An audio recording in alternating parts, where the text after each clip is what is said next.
No pain, no gain. No pain, no gain. Yeah. Yeah.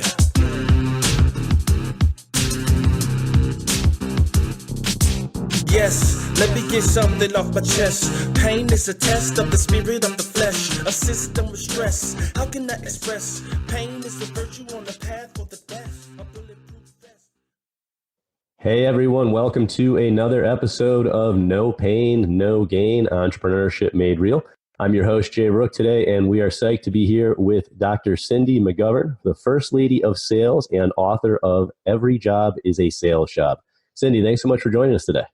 Jay, thank you so much for having me. I am so excited to be a part of this podcast. Woo! Cindy, you are dialing in from San Francisco today. I am from right in the middle of San Francisco. Beautiful day here. Sunny, not a lot of fog, amazingly. Rare, totally. Yeah. Love it. Cindy, tell us about, this title, First Lady of Sales, and where did that come from? Well, it started as a joke in a lot of ways. It was sort of, I was the only woman a lot of times at the table. And so it was like, she's our token lady, our token girl. And then somebody made a comment one day about, well, she's not just our token lady, she's the first lady. Yeah. And it sort of stuck and became a joke. And then I was like, that's actually not bad. So I was like, I'm going to take it. I've been called much worse. So yeah, that's right. Exactly. And for folks that are listening today and don't know Cindy's background, she's got a rich background in sales and sales mentality and in business development. And where I think it really hits home for any of us that are entrepreneurs is that sales is the lifeblood of the organization, and it's what keeps the doors open. And it's also one of the most overlooked / kind of non-deliberate aspects of one's business when folks are building them up. And most of all, I notice the majority of my clients and solopreneurs specifically struggling a ton with sales. And so really excited to have a conversation about all things sales related and how that can help us get better at running our businesses and feeling more comfortable in our own skin. To that end, Cindy, how did you get into making your life's work and focus be around sales? Well, the funny thing is I actually never wanted to be in sales. Uh-huh. I got into sales kicking and screaming, quite frankly. I thought I was going to be a college professor, and then I thought I was going to be a management consultant. Yeah. Forward, here I am decades later doing sales and sales consulting. And the way it happened was I was in a role where I was then being asked to sell, and I had to find a way to do it that felt authentic to me. Mm-hmm. And I really struggled with that. I couldn't be the slick, fast-talking salesperson. That's just not who I am. Yeah. And my definition of sales back then was sort of, I call him Johnny Two Thumbs. It's the guy that comes up to you and says, hey, this is the car for you. Sure. And I was like, okay, I'm never going to be Johnny Two Thumbs.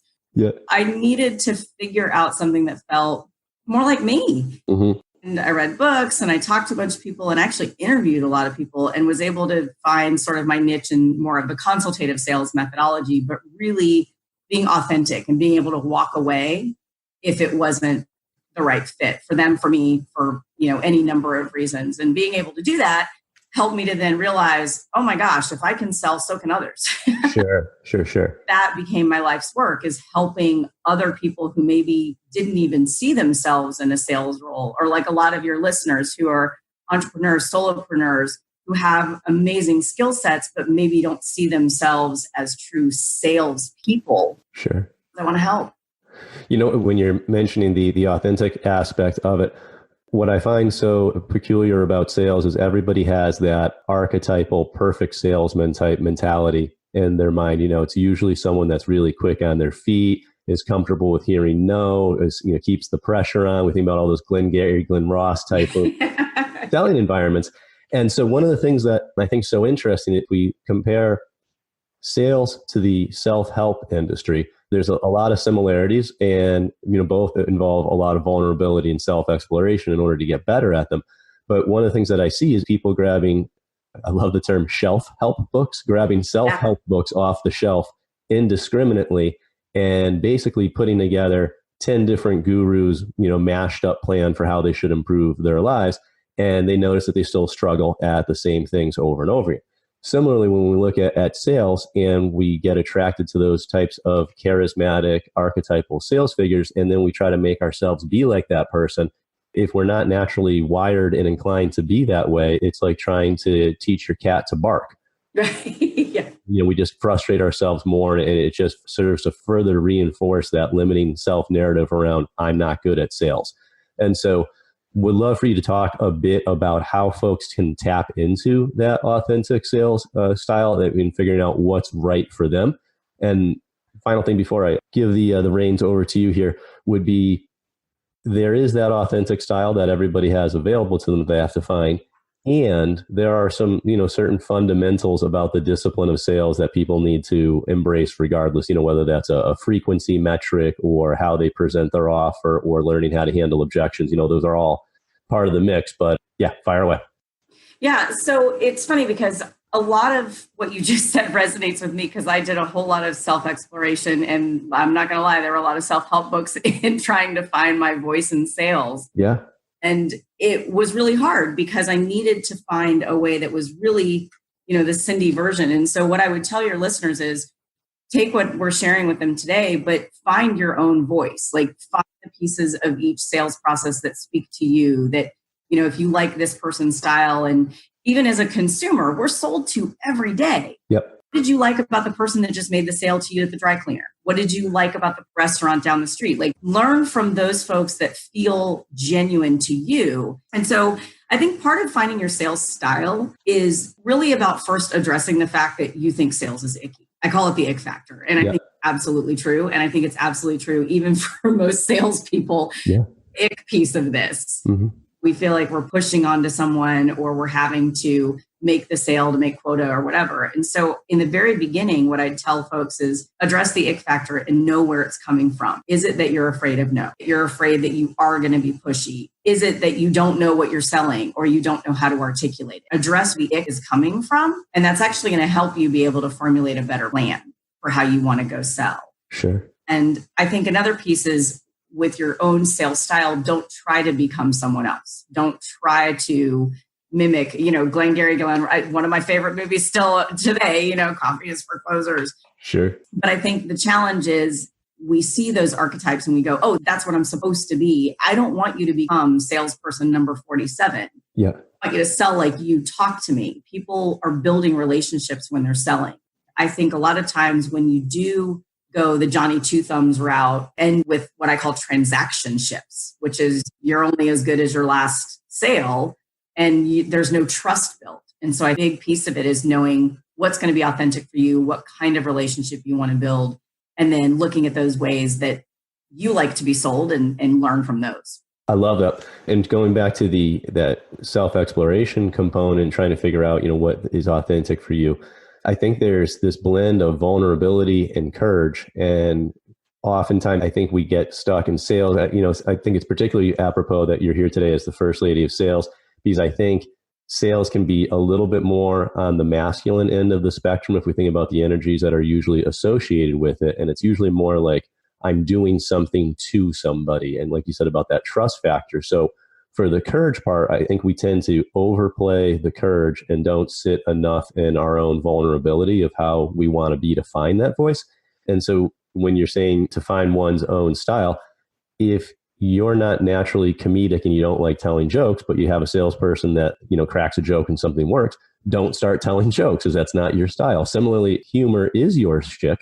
Don't be afraid about, how to start to weave that in and make that be you. And so yeah, ironically, the crazy cat lady could be the awesome sales door opener if she's owning that and standing in that space versus trying to be that cookie cutter version that we see elsewhere. And final thing I want to say on this is I came back from Mexico a few months ago, and I was completely struck by how adept the street vendors were at various selling techniques, whether that was getting somebody's attention, engaging them in a conversation, figuring out what they really wanted, whatever it was. These guys were and women were so much more skilled than what I see in a more highly trained white collar sales force at times. It was just a fascinating study in personality and whatnot. And so love any thoughts you might have on that.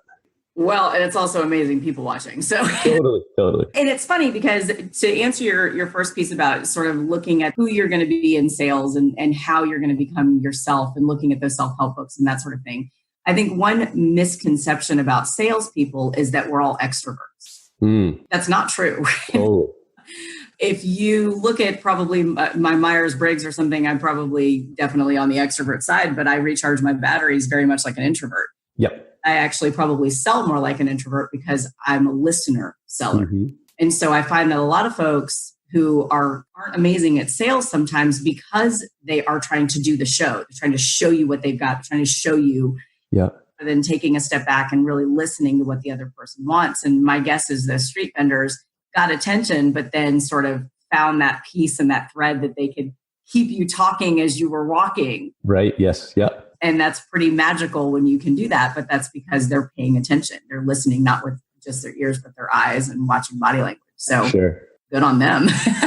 Totally. What are your thoughts on how it strikes me that sales is so much about belief structures and mentalities, and that when we do the work there, the subsequent parts become much easier, because then it's just about being a human, like you said, and a good listener and being conversational. But it's all the mentalities that we have leading up to that I think get us so jammed up.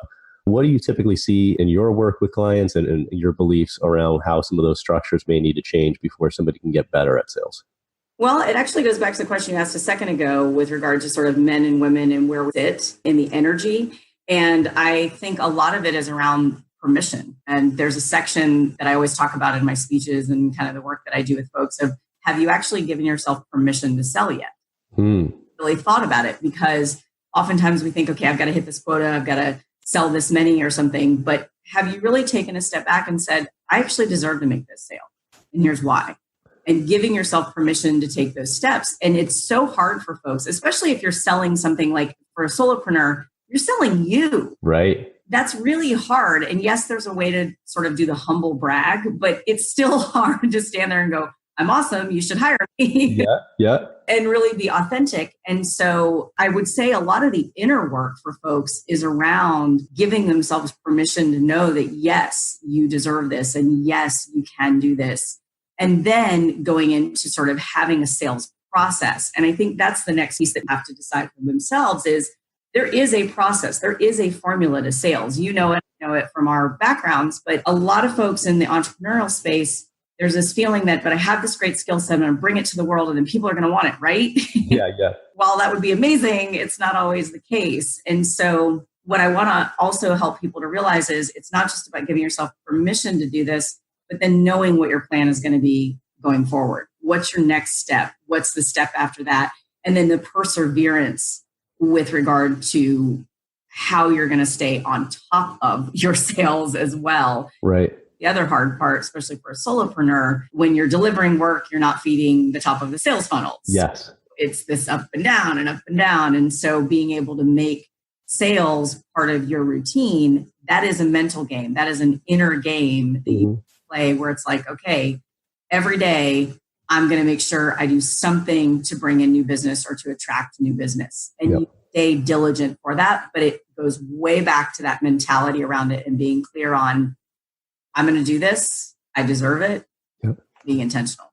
What I love what you're describing too is if we make sales part of the discipline of our days and it just becomes how we run our business, it's so much easier and you'll grow so much faster than if you wait until maybe every second Friday you spend, 2 hours doing calls or whatever that looks like for your biz dev efforts. But like you said, you're just weaving it in as something you do.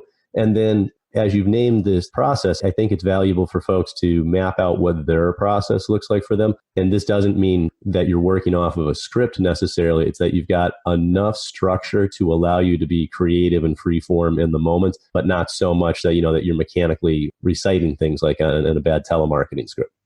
Yeah. And I think another piece of it is just knowing what the steps of a sales process for you. And I think a lot of folks kind of stumble at that. One of the things with most of the entrepreneurs that I coach is they don't know their numbers. Even just starting with something as simple as what is my goal? I want to sell X dollars this year and backing it up and saying, okay, well, that on average means this number of new clients. And I have this much of a book of business already. So that means I need to grow by X. I mean, really just knowing that actually fuels where you're going to go. Yep. It fuels your day. And so you are able to stay focused on some sales as the daily aspect. And one thing I'd like to offer your listeners is something that I do that's helped me and maybe it'll help them. Please. My sales process every single day, I have to do something that what I say gets a first down. It is a conversation, an interaction, a meaningful exchange with someone who does not currently do business with us every single day. And if I don't, I make it up. So there's at least 5 of those a week. And I know that by managing my own sales pipeline, because I do all the business development for my organization, that it is very clear if I do that every single day, we keep hitting our goals. And that's been working. And so, find a metric that's easy to measure. Yep. So it isn't just every second Friday making 27 phone calls or whatever. Right. Easy. Did I go to work today? Yes or no? Did I get it down? Then that means I went to work. There you go. And so when you're doing that, for the folks out there that aren't necessarily, let's call it a competitive mindset, those types of folks that like to measure and make those advancements, the overachiever types that are saying, yes, I did my calls today or whatever that looks like.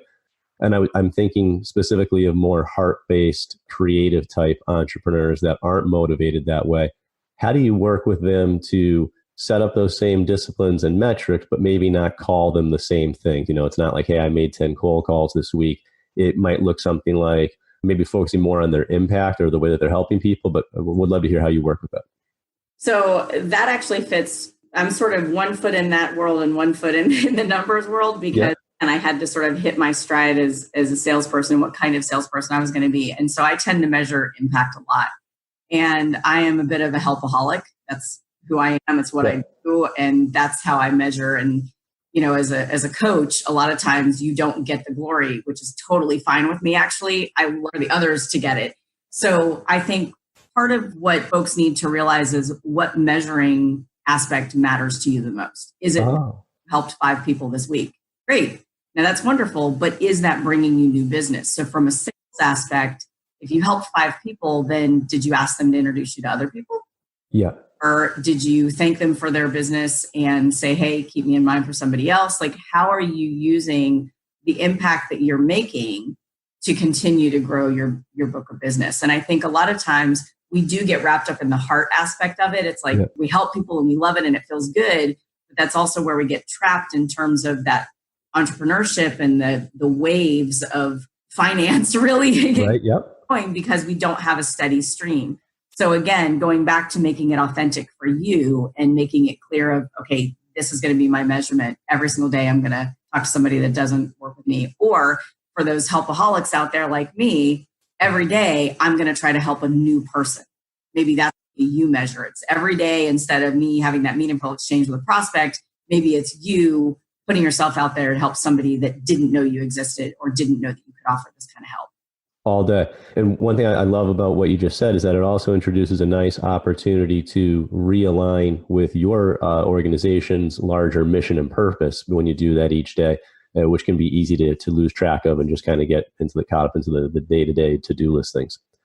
Speaking of sales processes, let's continue to follow our own here. And we're going to take a quick pause and hear from our commercial sponsors.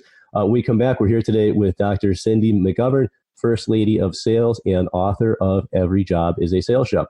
I'm your host, Jay Rook. We'll be right back after the break.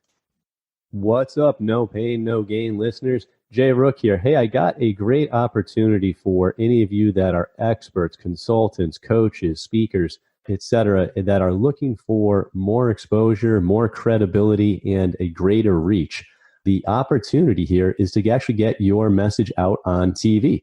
If you go back to episode 60, we had Ari Tobe, who is the founder of Entrepreneurs TV Network. And what Ari's sharing with our listeners today is an opportunity to have your video footage placed on his TV network. So here's how it works, folks. Basically, everybody knows video is the game to play right now. The search rankings, the ability to multi-purpose and repurpose one's content created from a video is unparalleled.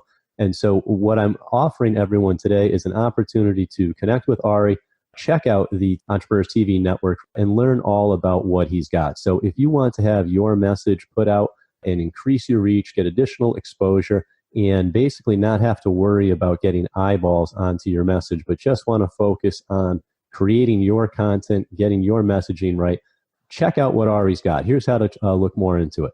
Go to jrook.com/beontv. That's jrook.com/beontv. And Ari's got a special deal put together for our listeners where you can get your messaging out onto his network, getting it in front of more eyeballs, and increasing the amount of reach and connection and engagement that you have with your audience, as well as being able to amplify your message. So if the challenge that you're having, more eyeballs, more clients, greater impact, check out jrook.com/beontv, and you'll be able to see what Ari's got going on with the Entrepreneurs TV Network. Thanks so much for checking it out. And now back to the program.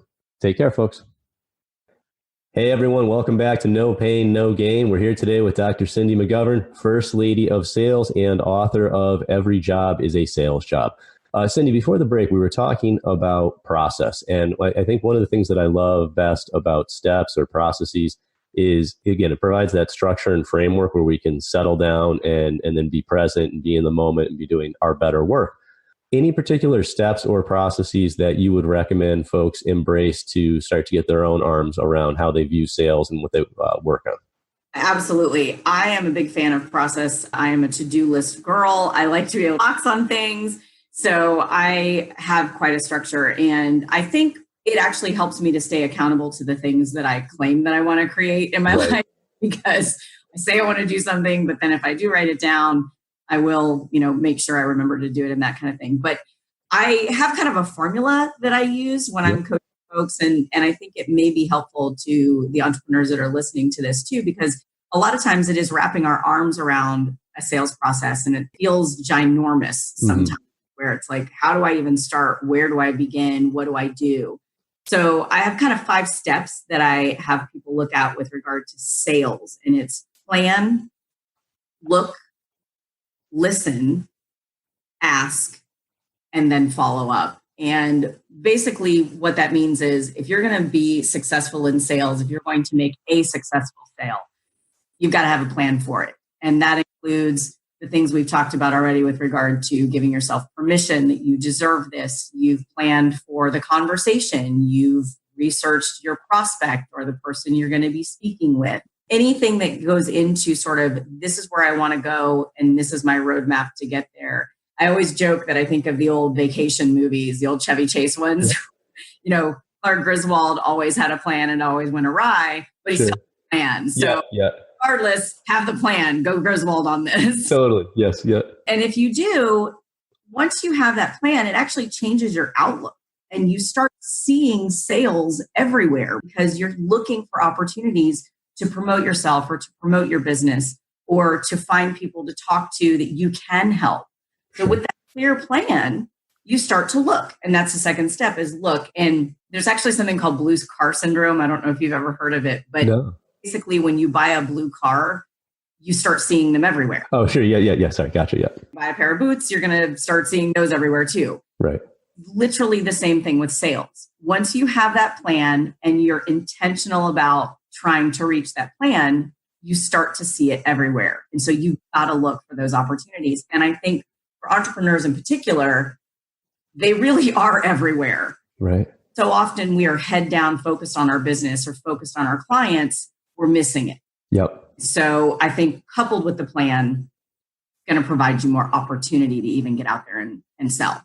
Yeah. And I think for those that aren't naturally inclined to sales, what I love that you're describing here around having a plan is that it lets folks kind of know where they're at in the process, and it starts to nudge a little around what that next appropriate step is. This way you don't meet somebody in line for a coffee and you're a graphic designer and they say, I'm looking for graphic design. You're like, well, you should hire me once we connect. And it's that horribly awkward conversation versus that more nuanced, like, oh, interesting. Would love to sit down and hear about your needs or see if I could help or whatever those things are. But I've always thought there's just so much connection between sort of like sex dating / the sales process. And when people throw out, wildly inappropriate things at the wrong time in the process, it just jams them up so much. And so I love that thought about having a plan so that they know where they're at in the count.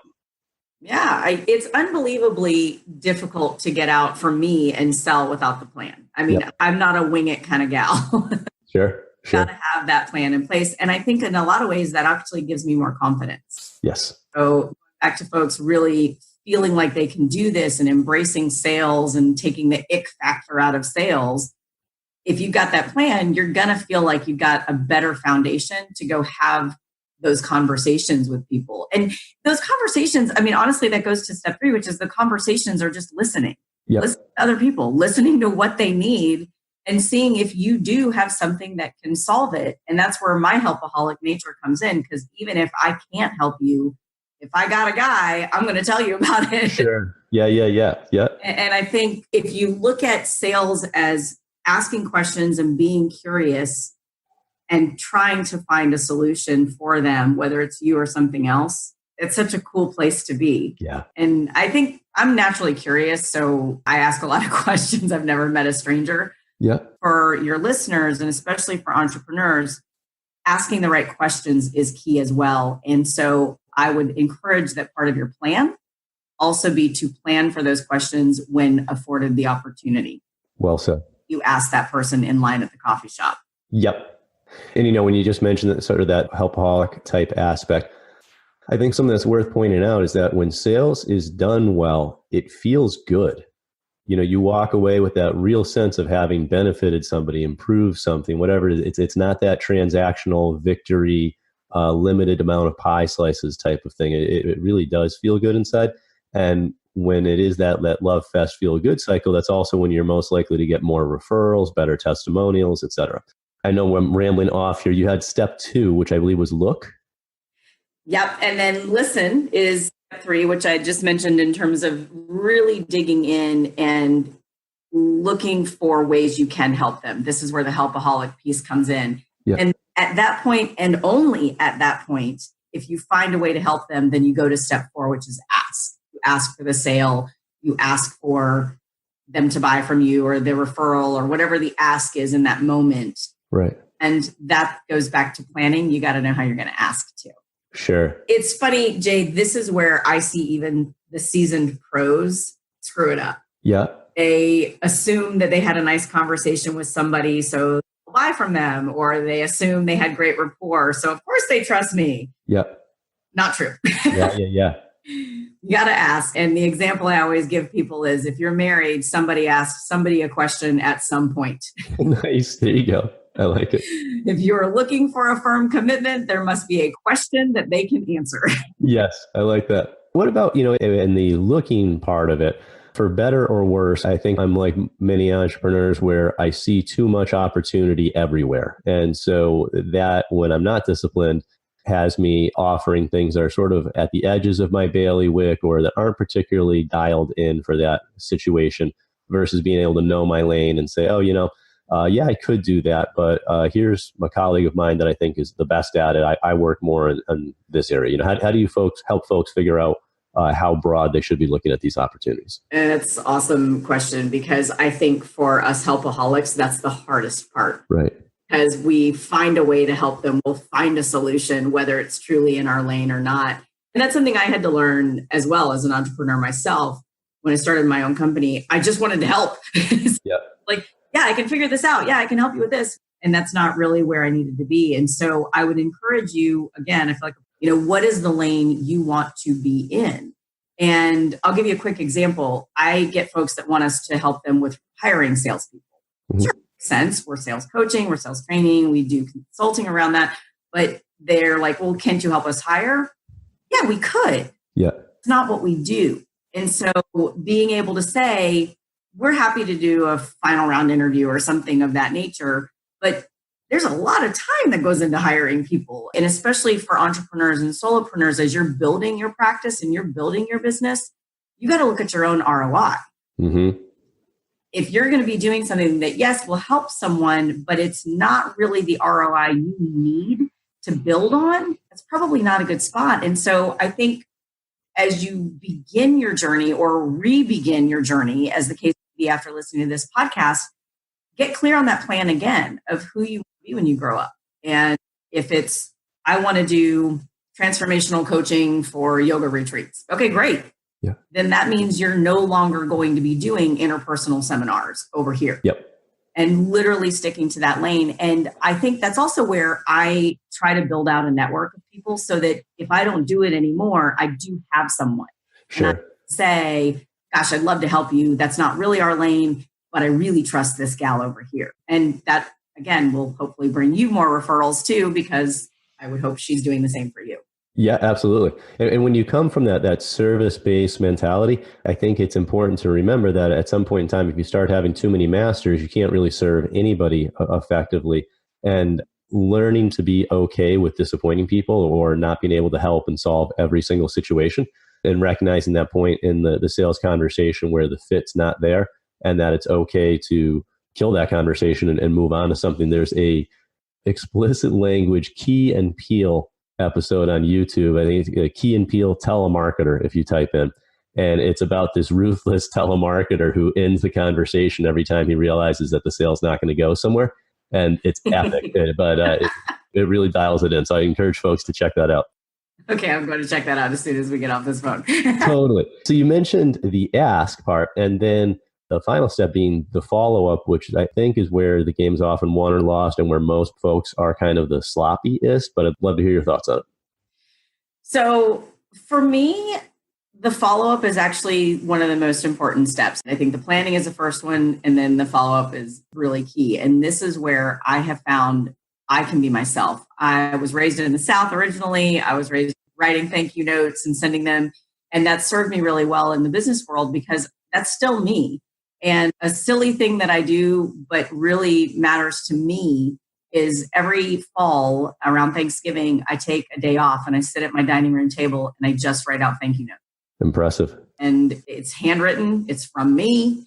And I've had a gazillion people tell me I should be outsourcing that somebody else should do this. I'm like, no, you're missing the point. This is just as much for me as it is for the person receiving it. I want to be reminded of the fact that I did not get here by myself.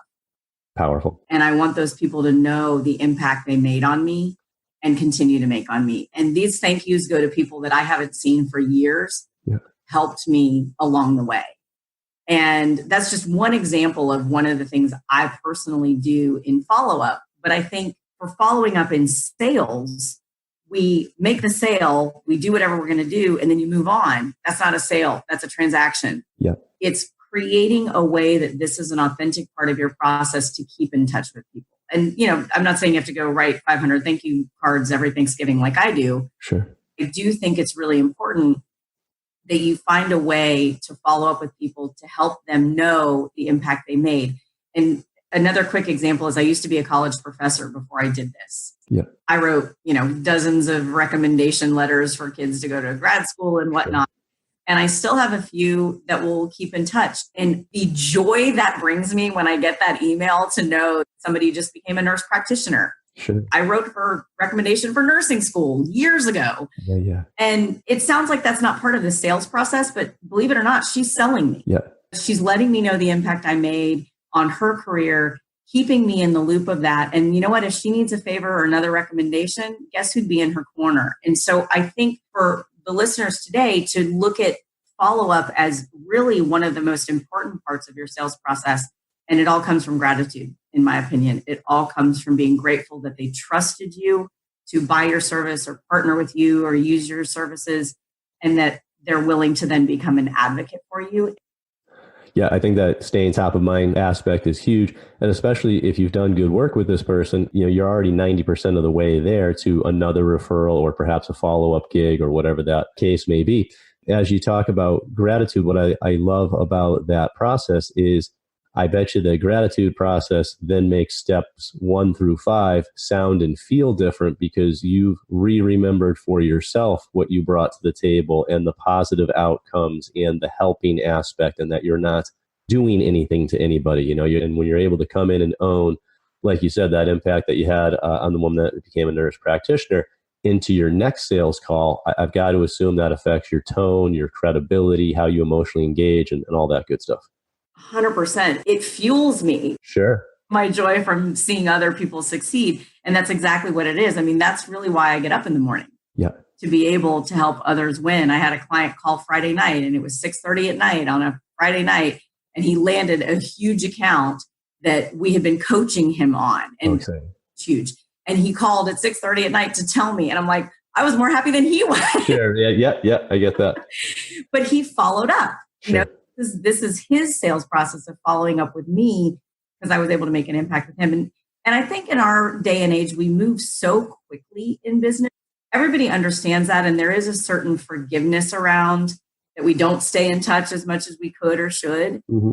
I find that for my sales process, this has been really one of the key points because it's not just me selling now. I've got advocates out there and staying in touch with them. You know, the byproduct is they still remember me and talk to others. But the reason I do it is because I want them to know the impact they make. Yep. And I know, speaking of that pace for myself personally, when I'm getting a little bit too hungry hippos about it, what I'm noticing that I'm doing is I'm planting lots of seeds and fertilizing fields, and then I'm moving on to the next field before that harvest is done yet. And I'm not, reaping all of that. And so for those that are listening and thinking to themselves, hey, how in the world do I factor in time for all these thank you notes like Dr. Cindy's doing? I would say recognizing that you don't need to send 500 if you send 10 at the end of the year. There's probably not that many people that you're this impactful with. And so just keep a list going somewhere. But, when you talk to somebody like, oh, this is a quality person, I want them, to continue to be in my orbit going forward. I'd love to offer one more thing that just happened to me, which was kind of a turn of events. I was on a sales call with someone that I was trying to sell our services to and went through the whole process, and they are going to be a client. But in the mail a week later, guess what I got? I got a thank you note. Oh, nice. And that was the first time that ever happened. I'm like, I realized I was selling you something, but they sent me a thank you for walking them through the process and making them think about their business differently. And it had such an impact. It's actually still on my desk because it had such an impact on me and it meant so much. So I think, even doing it when you think about it or in that moment might work better for some of the entrepreneurs listening today is just do it now. Do it. Yes. Yep. Love it. If you're feeling that love and you're feeling that gratitude, grab a piece of paper, grab a note card, throw a couple sentences on it and stick that sucker in the mail. Open the heart up. Let the love out. Yes. Let's do this. We're here today with Dr. Cindy McGovern. We're going to take a quick pause and hear from our commercial sponsors. When we go back, we'll rock through our final segment and talk a little bit more about Cindy's upcoming book. We'll be right back, folks. What's up, everybody? Jay Rook here. Hey, when I'm not interviewing entrepreneurs on No Pain, No Gain, I serve as a business coach. Overachievers hire me to accelerate their learning curve as they transition from employee to entrepreneur.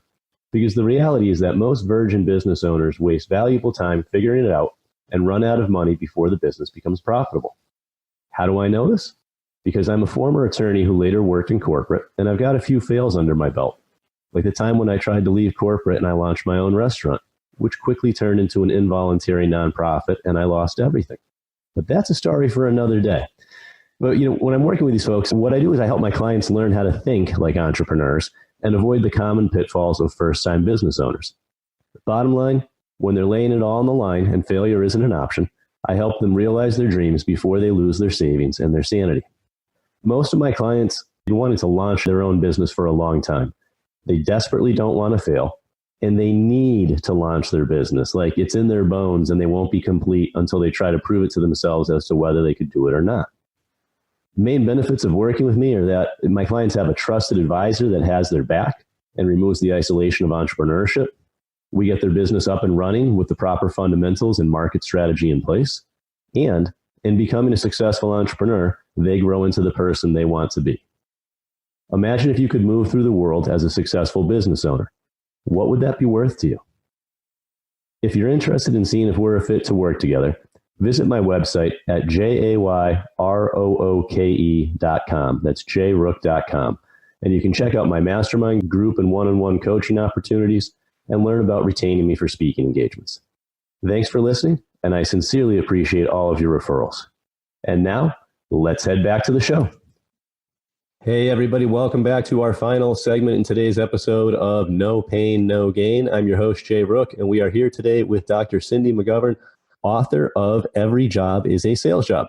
Cindy, talk a little bit about the inspiration behind the book and the why as it relates to it that inspired you to tackle this. Happy to do so. This is the book, truthfully, that I wish somebody had given me when I graduated from high school. Wow. Okay. I wish someone had let me in on the secret that every job really is a sales job and the life is a series of transactions. And that would have been helpful, would have saved me a lot of figuring out. So that's really where the book came from, is once I realized I had been selling my whole life and I just didn't call it that. I was convincing someone or persuading someone or getting them to come along with an idea. And I realized that was sales and was able to redefine it and address that ick factor. It's pretty powerful to go, wow, this could really help a lot of people. And so that's where the book came from, is I wanted to have a greater impact and be able to help more people out there to embrace sales and be able to get what they want and they deserve in their life and at work. And I find it really interesting that you mentioned, a lot of people are already doing this. And so I think that's inspirational for a lot of folks to say, listen, you don't need to throw the baby out with the bathwater and make a whole new personality and way of being. It might just be looking at how you currently operate and then starting to segment some of your behaviors into these steps and processes that Cindy's been talking about, and realizing, oh, wait, I actually do the same version of thank you notes. I just happen to send them via Facebook Messenger, or I make jellies that I give out to my clients. And hey, I'm already doing this, but I never called it the follow-up part of my sales process. I think that's absolutely important. And what I would also just say is every single person listening today is good at this, because we were all 5 at one point, and 5-year-olds are like the best salespeople on the planet. Yeah. If you've ever dealt with a 5-year-old, they will wear you down to get that cookie or that toy. Sure. So have this in you, it just went away, or maybe it got stifled a bit because maybe you did hear no, or maybe you did feel some pushback or some objection or something.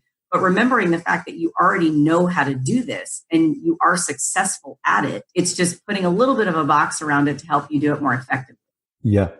I think for me, one of the most entrepreneurial outlets out there is being a realtor. And whenever I work with or basically in any profession where you're selling at 100% commission and there's long lulls and long sales cycles, but it's for salespeople across the board, what I'm about to say, which is that you need to have some type of a discipline that keeps your emotional cork afloat, because it is such an emotionally volatile game.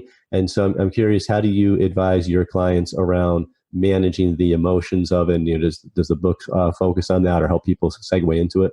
Yeah. What I tell my clients is that plan will actually help you to be able to do that, because you'll be able to measure where you're at in relation to where you want to go. And you can see if you need to pivot, or you can see if you need to rechart the course or something. So having that plan along the way will show the progress that you're making and helps you to be able to breathe in a lot of ways, and allows the oxygen back in the room. And it's funny you bring up realtors, because I agree, it's one of the toughest areas, because there is no paycheck until that deal closes. Yeah. And you could work for months before everything falls in line. And so I think the other piece of keeping that emotional cork afloat, as you said, which I love that term, is finding your passion of why you started to do this in the first place. Well said. Staying connected to that. And I'll tell you, I mean, I've had those days too, where it's like, oh my gosh, like, really? Come on, something's got to give. Right. Remembering why we did this. I went through this even with working on the book. I mean, there were days where I'm like, God, why am I writing this thing? Like, I have a job. What am I doing? It was important to me that this message get out there and get in as many hands as it can to help more and more people. And so it was the mission that kept me going. And I think for a lot of entrepreneurs, you don't quit your day job and start a venture just on a whim. There's a passion behind that. Sure. Finding a way to stay connected to that passion, I think on a daily basis, is pretty crucial personally. And how important that is as well for fueling to get through the day. And I think a lot of times when we're hustling to get after that to-do list, it's really easy to brush that part off and say, oh, no, I'll check in with mission tomorrow. Or, yeah, I know generally what I'm doing. I've got it. But really dialing in with that is the battering ram, I feel like, that gets you through a lot of the lousy stuff during the day.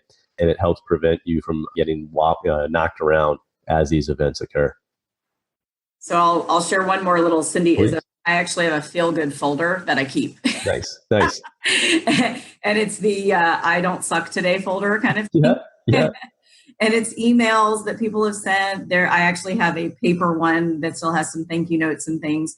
And if I'm having one of those days, I go back to that, because it shows the impact that I really did help somebody along the way. So especially for those of us that are starting out or feeling those really high peaks and really high valleys in the very beginning before it sort of evens out to a steady heartbeat. Yeah. I would encourage you to find ways that you get that inspiration, whether it's keeping things that people have sent you, keeping notes, holding on to voicemails, whatever it is that will continue to inspire you. When you do have one of those valley days, you can pull that sucker out and be like, okay, I don't suck as bad as I thought. Right, right. And what I love about that is, unlike self-talk, which, would be another option at that moment of, hey, let's do some self-soothing.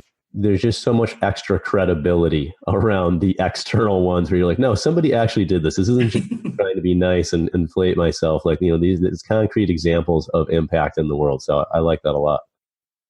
I'm a big fan of keeping those things. And it's funny too, because I've noticed that if I go to somebody's office, which isn't terribly often, I do a lot of on-site stuff, but if I'm there and I've sent a note, it's usually on their windowsill. How cool. It's like, okay, that's really cool. Like, I see, that's me. Yeah, I know that lady. So people tend to like those little feel goods. And I mean, that's also why I do the thank you notes too, is people like to get something in the mail other than bills. So Right. So talk a little more about the book. What's sort of the reader's journey that goes on? So I buy Every Job as a Sales Job. I read it. I do the work and the exploration. What's different about my life on the back end? So I wrote this book mainly for non-salespeople, believe it or not. Mm-hmm. So the sales pro is going to get something out of it. It'll reinforce a lot of your own sales process, hopefully help you to tweak it to be more authentic for you. But I wrote it for the folks that really have this icky feeling about sales. And I've half joked that at the end of this journey, we're going to have another name for sales, because I agree, right? It's something else. But the journey that the reader goes on is, the first thing is recognizing that ick factor. And that's actually part one, is look, I get it. And helping you to understand what my journey was and how I found my authentic voice. And then the second part of the book is going through those 5 steps of helping you to plan, helping you to look for those opportunities, how you actually listen to the other party. Yeah. Is to find the words to ask for what you want, and then ways that you could authentically follow up. And so when the reader goes through this, my goal is at the other end of the book, you know exactly how to do this for yourself. It's literally the step-by-step. It's the class they didn't teach you is what I wanted it to be. I love that. I'm also thinking about, as a woman in a traditionally more male-dominated field, this being a breath of fresh air, a new angle on some things. And, not just by pure definition of you being a woman, but just a different voice and experience being brought to the table. That's my hope. And it was funny because I've read a lot of sales books and read a lot of self-help books, read a lot of business books, and I really didn't ever find my voice in any of those. I really always had a hard time identifying. Mm-hmm. I do come from more of that helpaholic side. Yeah. And it was sort of like, okay, I'm one step in self-help and I'm one step in business. So I've actually joked that this book is a business book, but it's masqueraded as like self-help business, I totally get that. Yeah. But folks will often ask me, where does the distinction between business coaching and personal development coaching occur? And I'll jokingly say there are 2 doors that lead to the same room. They're almost always going to be there. And sometimes somebody comes in wanting this one, but we have to go there, and vice versa. So speaking of getting better at sales and folks, being able to hear their own voice and find their authentic selves, I'm sure there's a lot of listeners that would love to engage with you, learn more about the book, perhaps purchase a copy, follow your social media, etc. How can listeners follow up and connect with you? There are some very easy ways. The first thing is we are on all the social media platforms. You can look up Dr. Cindy or First Lady of Sales, #1 Lady of Sales, on Instagram, Facebook, Twitter, LinkedIn, you name it. And then we can also send you guys to our website. So drcindy.com, also orangeleafconsulting.com. I'm pretty easy to find on the web. So we hear from you. And more importantly, I'd actually like to ask your listeners to share their success stories, because again, that's what fuels me. That's what really gets me up in the morning to be able to go help more people. So I'd love to hear the success stories that people have been able to win after listening to this podcast and go and find their own voice for sales. Love that. And if folks wanted to purchase the book, is it available for purchase yet? It absolutely is. It is on pre-order on Amazon right now. So they could type in Dr. Cindy McGovern or Every Job is a Sales Job, and you can pre-order. The release date is September 17th. Super exciting. Cindy, on behalf of myself and all of our listeners, I want to say thank you for carving out the time to speak with us today and sharing your insights on sales and the process and how to remove some of that ick factor and allow folks to get better at what they're doing and have a greater impact. So thank you so much for what you brought to the table today. It has been my honor and pleasure to be here. I really hope this is able to help a lot of folks to be able to grow their businesses. Awesome. Hey, everybody, that's one more episode of No Pain, No Gain. We will catch you on the next one. Special thanks to Dr. Cindy McGovern, First Lady of Sales, for sharing her time with us today. We'll catch you on the next episode. Take care. In this world today, it's no pain, no gain. No pain, no gain. No pain, no gain. No pain, no gain. No pain, no gain. No pain, no gain. No pain, no gain. No pain, no gain. No pain, no gain. No pain, no gain. No pain, no gain. No pain, no gain. No pain, no gain. No pain, no gain. No pain, no gain. No pain, no gain. No pain, no gain. No pain, no gain. No pain, no gain.